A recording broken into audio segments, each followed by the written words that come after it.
자, 오늘 말씀은 요한계시록 12장 1절서부터 17절까지 말씀입니다.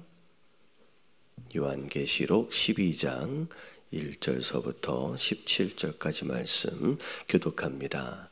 하늘에 큰 이적이 보이니 해를 옷 입은 한 여자가 있는데 그 발 아래는 달이 있고 그 머리에는 12별의 관을 썼더라.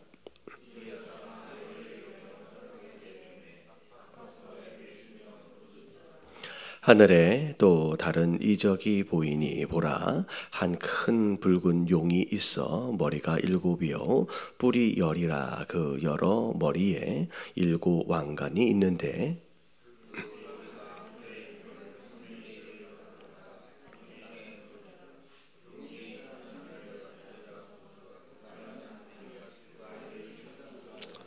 여자가 아들을 낳으니 이는 장차 철장으로 만국을 다스릴 남자라. 그 아이를 하나님 앞과 그 보좌 앞으로 올려가더라.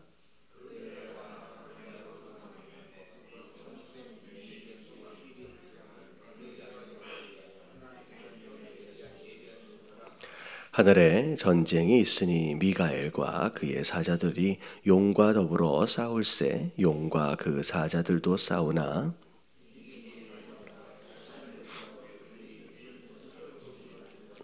큰 용이 내쫓기니 옛뱀 곧 마귀라고도 하고 사탄이라고도 하며 온 천하를 꿰는 자라. 그가 땅으로 내쫓기니 그의 사자들도 그와 함께 내쫓기니라.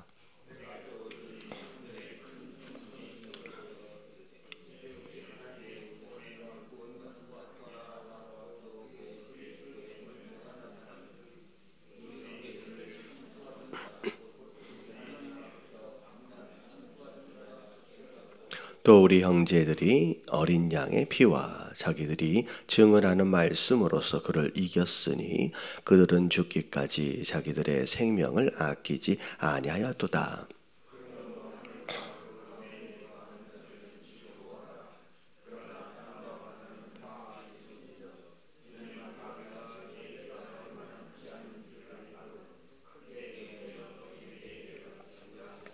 용이 자기가 땅으로 내쫓긴 것을 보고 남자를 낳은 여자를 박해하는지라.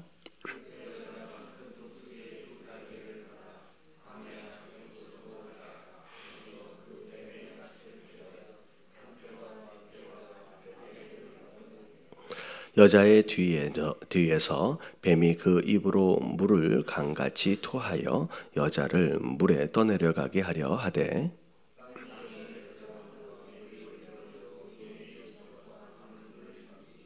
같이 봉독합니다. 용이 여자에게 분노하여 돌아가서 그 여자의 남은 자손 곧 하나님의 계명을 지키며 더불어 싸우려고 바다 모래 위에 서 있더라. 아멘.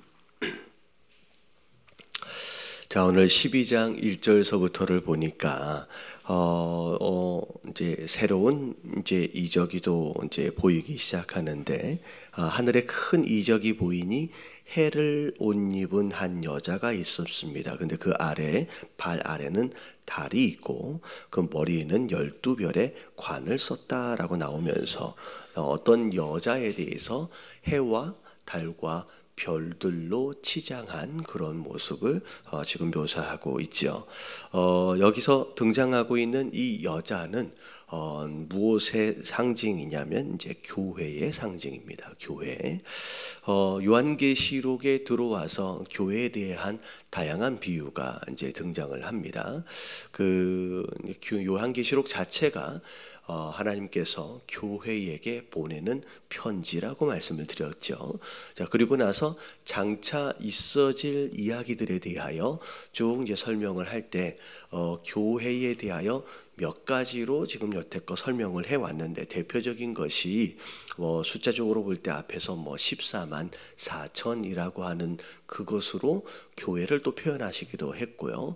그리고 저 앞에를 보니까 두 증인, 그래서 두 감람나무, 두 촛대 뭐 이런 식으로 해가지고 두 증인으로도 비유를 하시기도 하고, 오늘 보니까 또 한 여자로 또 비유를 이제 하시기도 합니다. 이게 이제 어떤 의미를 갖느냐? 각각 이제 설명되어지는 그 내용들을 따라서 교회의 모습 중에서 좀 어떤 특별한 어떤 그런 부분을 좀 상징적으로 얘기를 하는 거예요. 그래서 처음 등장했던 이 14만 4천이라고 하는 것은 하나님의 주권적인 선택 아래서 이렇게 인치심을 받은 자들, 어떻게 보면 하나님의 주권을, 하나님의 예정과 주권을 좀 강조하는 의미 속에서 이 14만 4천이라고 하는 것을 교회적으로 이제 교회로 설명을 했다라고 한다면, 자, 어제 등장했던 이 두 증인에 대한 모습은 어찌 보면 장차 교회가 마땅히 감당해야 할 사명적인 부분에 대한 강조점으로 두 증인으로 또 설명을 하고 계시는 겁니다.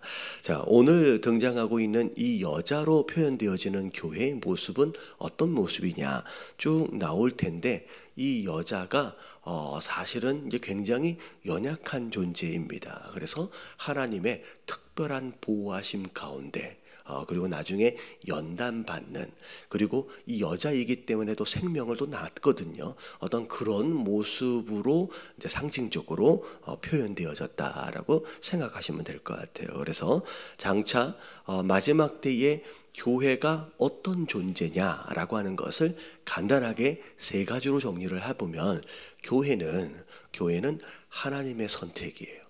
하나님의 주권 아래서 하나님이 선택하신 자들이 교회가 되어지는 것이지 우리가 마음대로 교회가 된 것이 아니었다라는 거죠. 그리고 교회는 마지막 때에 마땅히 감당해야 할 사명이 있다. 하나님이 예언하도록 하나님께서 사명을 주셨지요. 심지어 죽임을 당할 때까지, 그리고 중간에 보니까 능력도 주셨어요. 비도 내리지 않도록 하시는 그런 강한 능력, 그러니까 마지막 때의 교회에게 성령을 통하여 허락하실 그런 능력을 또 상징적으로 이야기하고요. 그리고 마지막에 교회는 그럼에도 불구하고 하나님의 철저한 보호하심을 받아야 할 그런 여자 같은 연약한 존재다. 하지만 그 연약한 존재를 통하여 하나님은 생명을 또 보시죠. 그래서 그런 교회의 모습을 우리가 좀 생각을 하시면서, 자, 오늘은 여자로 비유하시는 교회의 모습입니다. 자, 2절을 보니까 그 여자가 아이를 뵀어요. 자, 해산하게 되었습니다. 아파서 애를 쓰며 부르짖더라라고.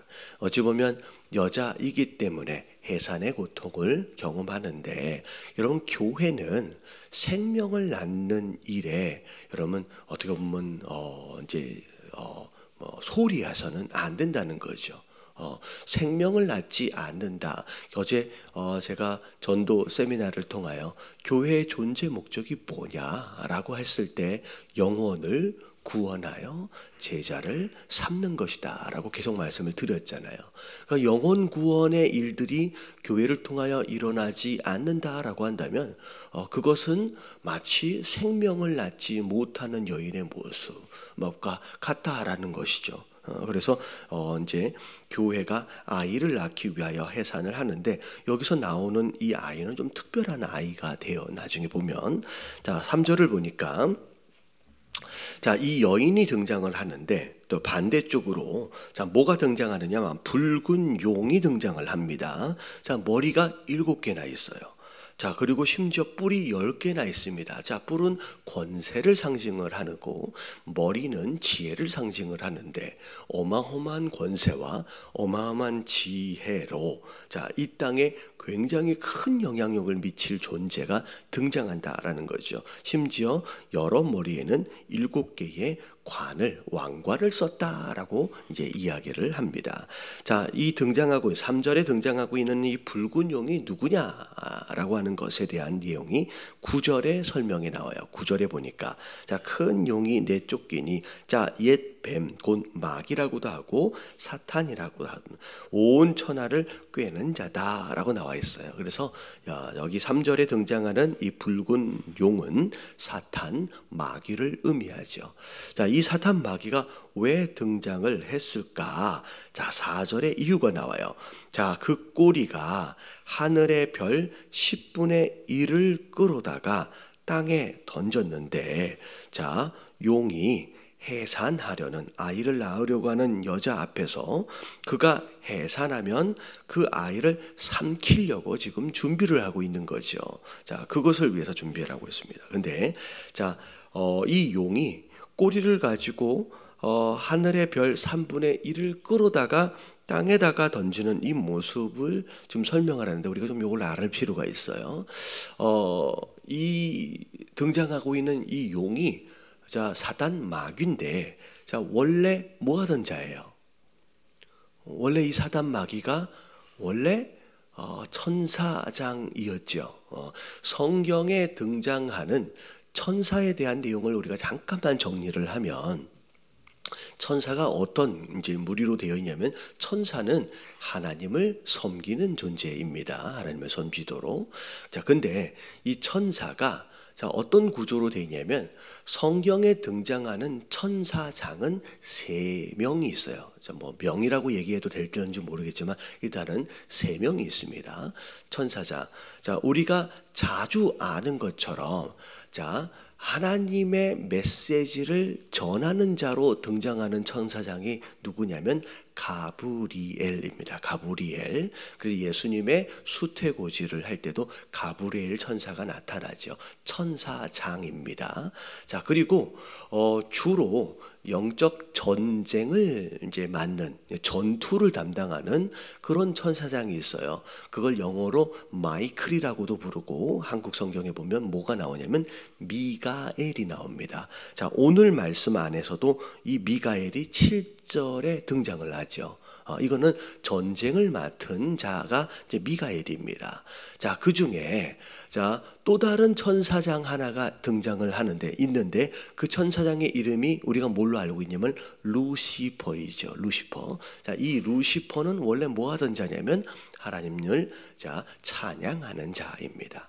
어찌 보면 가장 가까운 곳에서 하나님을 예배하고 찬양하는 바로 그 역할을 감당하죠. 자, 근데 이 세 이제 루시퍼, 가브리엘, 그리고 미가엘, 자, 이게 천사장이라고 부르는데, 자, 이들이 이 수하에 천사를 거느리고 있어요. 거느리고 있어요. 자, 그래서 각각 미가엘을 쫓는 천사들이 있고요, 가브리엘을 쫓는 천사들이 있고요, 자, 루시퍼를 쫓는 천사들이 있어서 전체 천사의 3분의 1씩의 권한을 갖고 있는 상태다라고 생각하시면 될 것 같아요. 자, 그런데 자, 이 루시퍼에 해당되어지는 사단, 마귀가, 이제 루시퍼가 나중에 하나님처럼 되려고 하다가 쫓겨나가지고 사단, 마귀가 되면서, 자, 쫓겨날 때 그 수하에 있던 천사들을 함께 데리고 쫓겨나게 되죠. 자, 그래서 오늘 여기서 하늘의 별의 3분의 1을 땅에다가 던졌다라고 하는 것은 자기의 수하에 있는 천사들을 땅에 데리고 내려오는 장면을 의미합니다. 그래서 자, 이 하늘에 이제 요한계시록에 나오는 일반적인 별은 하늘에 있는 천사들을 의미하죠. 그래서 어떤 이 땅에서의 특별한 일을 하기 위해서 지금 자기 수하에 있는 3분의 1에 해당되어지는 천사를 땅으로 끌어내리는 바로 그런 모습이, 자, 이제 바로 이제 4절의 모습이라고 생각하시면 될 것 같아요. 자, 그리고 자, 기다리고 있는 거예요. 아이를 낳을 때까지. 근데 자, 여자가 아들을 낳았는데, 자, 이는 누구냐? 장차 철장으로 만국을 다스릴 남자라라고 나와 있어요. 근데 자, 여기서 등장하는 이 어린 아이, 이 남자는, 자, 제가 주석을 쭉 보니까 대체적으로 이제 마지막 때에 등장하게 될 메시아로서의 사명을 감당하게 될 바로 그런 존재다라고 설명이 좀 되어 있습니다. 그래서 심지어는 그리스도 또 다른 예수다, 또 다른 이 아니라 그리스도다라고 이제 설명도 되어 있습니다. 그래서 마지막 때에 이 땅을 하나님의 다스림으로 통치하게 될 바로 그 메시아 그리스도다라고 생각하시면 될 것 같아요. 자, 근데 그 아이를 하나님 앞에 보좌 앞으로 올려드리는데, 다시 말하면 옆에서 기다리고 있었어요. 용이 그 아기를 삼키려고. 근데 성공을 해요, 못해요? 네, 못하지요. 그걸 바로 하나님께 올려드리는 것으로 말미암아 이 사단 마귀의 계략이 실패로 돌아갑니다. 자, 근데 아이를 낳고 나서 그 여자가, 이 여자는 교회라고 말씀을 드렸습니다. 자, 그 교회가 어디로 도망가요? 자, 광야로 도망갑니다.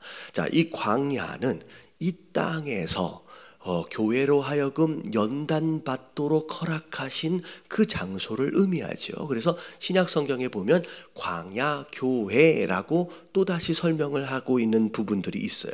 다시 말하면 교회가 이 땅에서 마땅히 감당해야 할 사명도 있지만, 이 땅에 또 존재하는 또 다른 이유들 중에 하나가 뭐냐면, 이 땅의 이 모든 과정들을 통하여서 하나님이 특별히 연단하기 위하여 허락하신 그 장소다라고 생각하시면 될 것 같아요. 그래서 교회되어진 우리가 이 땅에서 경험하고 있는 모든 고난의 과정들, 이게 어찌 보면 우리를 정금과 같이 뽑아내기 위해서 허락하시는 광야의 어떤 그런 모습이다라는 거죠. 그래서 광야로 도망가는데 거기서 1260일 동안 그를 양육하기 위하여 하나님께서 예비하신 곳이다. 자, 이게 이제 3년 반이에요.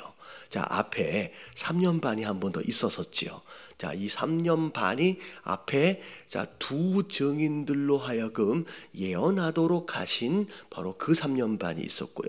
그리고 그 이후의 3년 반, 그래서 그 이후의 3년 반은 또 어떻게 됐냐면 그 교회로 하여금 양육을 위하여, 연단을 위하여 허락하신 그런 시간들이다라고 생각하시면 될 겁니다. 자, 그러고 나서 교회가 광야로 도망해서 양육을 받고 있는 동안에 하늘에서는 큰 전쟁이 일어납니다.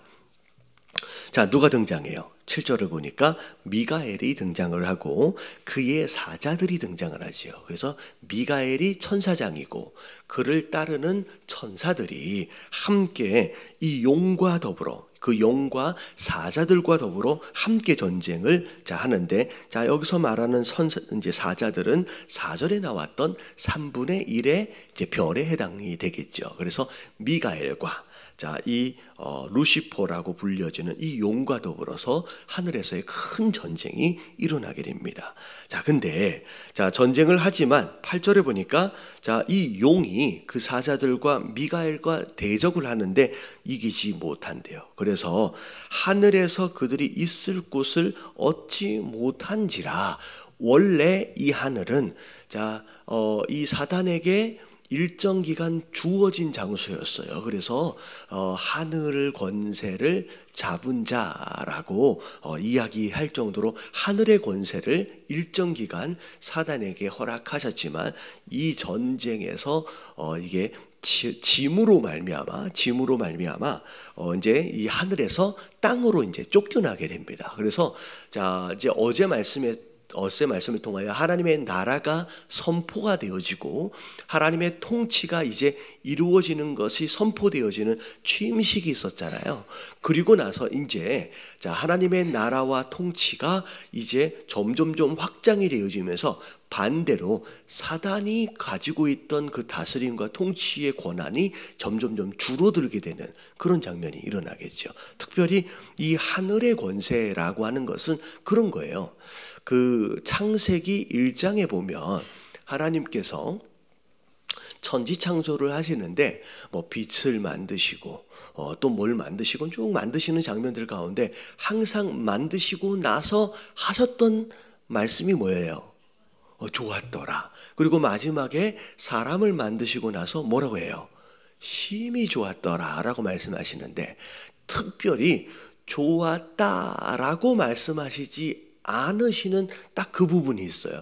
그게 뭐냐면 궁창을 만드시고 나서는 좋았다라고 말씀하시지 않습니다.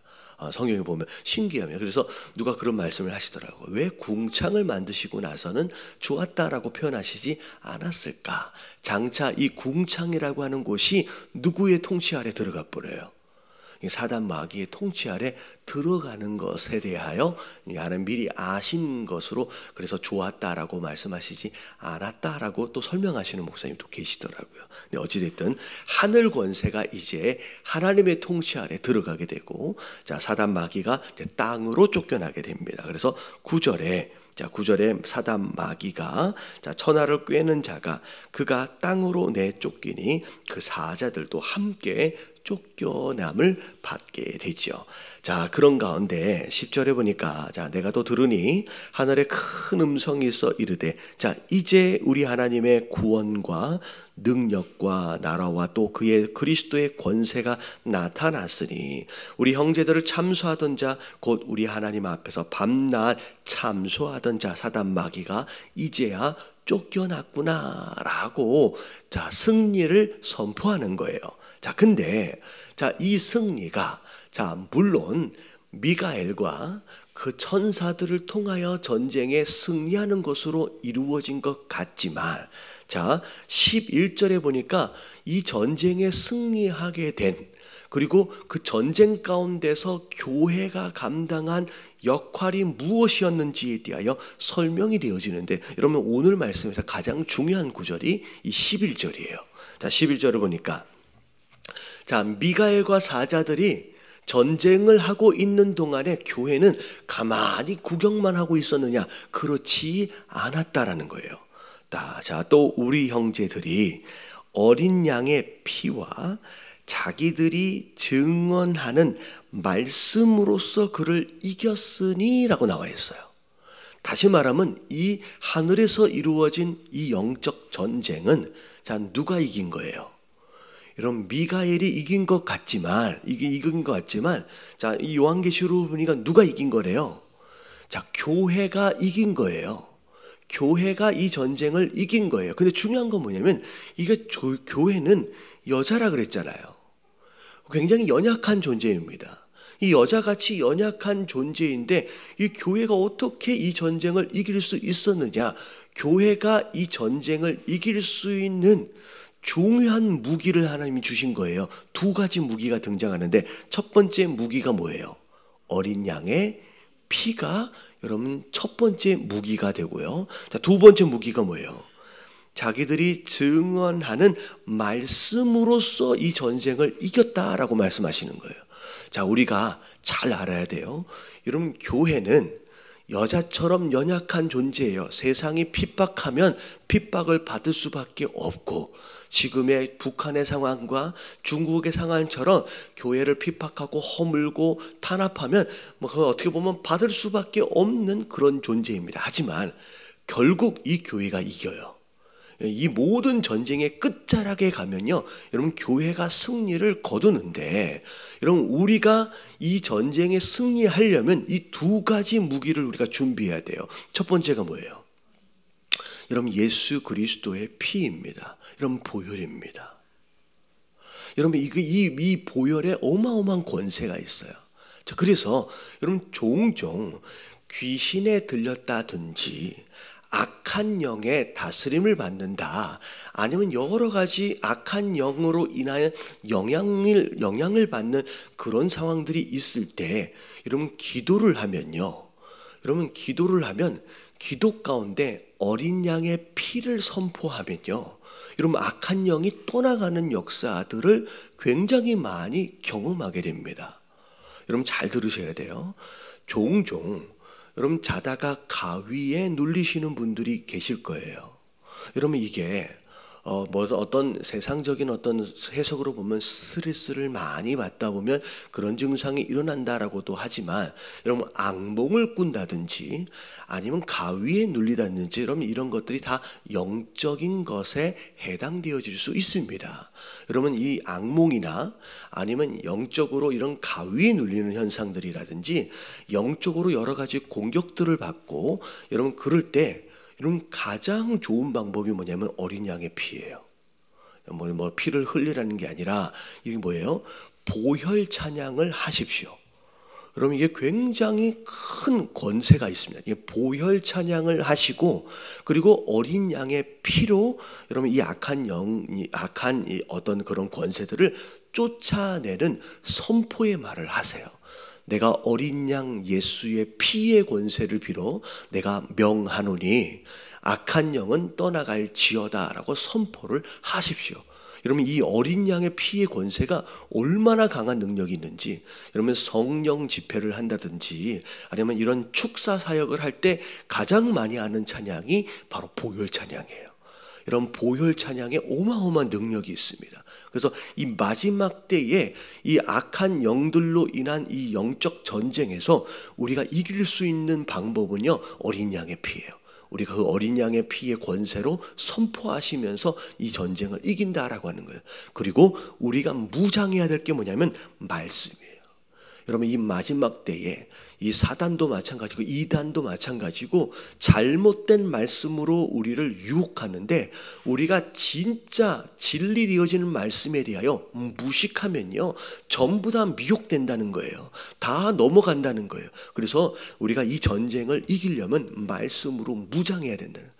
이 말씀을 모르고 말씀을 듣지 않고 말씀에 대하여 무지하다라고 한다면 여러분 이 전쟁을 이길 수가 없다라는 거죠. 그래서 교회가 이 두 가지를 준비해야 돼요. 두 가지를, 이게 예수 그리스도의 피와 말씀으로 무장하심으로 말미암아 여러분 이 마지막 영적 전쟁을 이길 수 있는 저와 여러분들 되시길 주님의 이름으로 축원합니다. 그래서 제가 좀 전에 말씀드린 것처럼 어린 양의 피와 말씀, 여러분 중간중간 뭐 다른 것이 아니더라도 여러분 기도할 때 사용하시면요 확실히 권능이 나타납니다.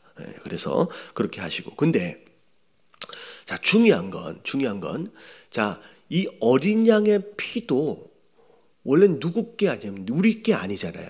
예수 그리스도의 피의 권세예요. 우리에게 주신 거예요. 자 근데 그리고 말씀도 그분의 말씀을 우리에게 주신 거예요. 자 근데 그 피와 그 말씀이 내 안에서 강력한 무기가 되려면 내가 뭘 준비해야 되느냐라고 하는 게 중요해요. 그냥 내가 그냥 들고서 사용할 수 있는 게 아니에요. 내가 그 피와 그 말씀을 사용하려면 내가 마치 그릇처럼 준비해야 할 조건이 있는데 그게 세 번째예요. 그들이 죽기까지 자기들의 생명을 아끼지 아니하였다라고 해요. 이러면 어린 양의 피와 말씀의 능력은 목숨을 걸고 헌신하기로 작정한 교회들을 통하여서 능력이 나타나게 돼 있어요. 그냥 슬렁슬렁 취미생활 하면서 교회를 다니고 있는 자들에게 나타나는 권세가 아니라 이걸 지키기 위해서, 복음을 지키기 위해서 목숨이라도 내어놓을 만큼의 헌신된 그런 자들에게 있어서 어린 양의 피의 능력이 나타나고요, 말씀의 능력이 나타난다는 거예요. 여러분 이게 중요한 거예요. 여러분 교회가 세 번째로 준비해야 될 게 뭐냐면 이 어린 양의 피와 말씀의 능력이 우리의 무기가 되어질 수 있도록 목숨까지도 내어놓을 만큼의 헌신된 마음이 우리 안에 준비되어져야 하는 줄로 믿습니다. 전쟁터에 나가려고 하는 자들이 뭐 아니면 말고 라고 하는 그런 마음을 가지고서는 이게 무기 되어질 수가 없는 거예요. 그래서 교회가 요즘에 많이 어려운 이유들 중에 하나가 뭐냐면 분명히 하나님이 어린 양의 피의 권세를 교회에게 주셨고 말씀도 주셨지만 뭐가 없어요. 헌신하려 하지 않아요. 내가 이것을 내 삶을 들여서 내가 이 영적 전쟁을 이겨내겠다라고 하는 그런 헌신된 마음이 없으니까 비록 손에까지 들려준 이 어린 양의 피와 말씀이 여러분 전혀 무기화되어지지 않는 상태가 벌어진다라는 거죠. 이런 우리가 오늘 하루도 하나님 그냥 슬렁슬렁 그런 신앙생활이 아니라 진짜 내 목숨까지도 걸어봐야 될 그런 진짜 중요한 신앙이다라고 하는 걸 기억하시면서 헌신된 마음을 좀 준비하시는 저와 여러분들 되시길 주님의 이름으로 축원합니다. 자, 그래서 그것이 결국은 이 교회로 하여금 이 영적 전쟁을 이기도록 한 것이라는 거예요. 다만 미가엘과 그의 사자들은 그냥 우리의 이 싸움을 옆에서 거들어 준 것일 뿐이라는 거죠. 그래서 결국 승리는 누구의 승리로 돌아가요? 교회의 승리로 돌아가요.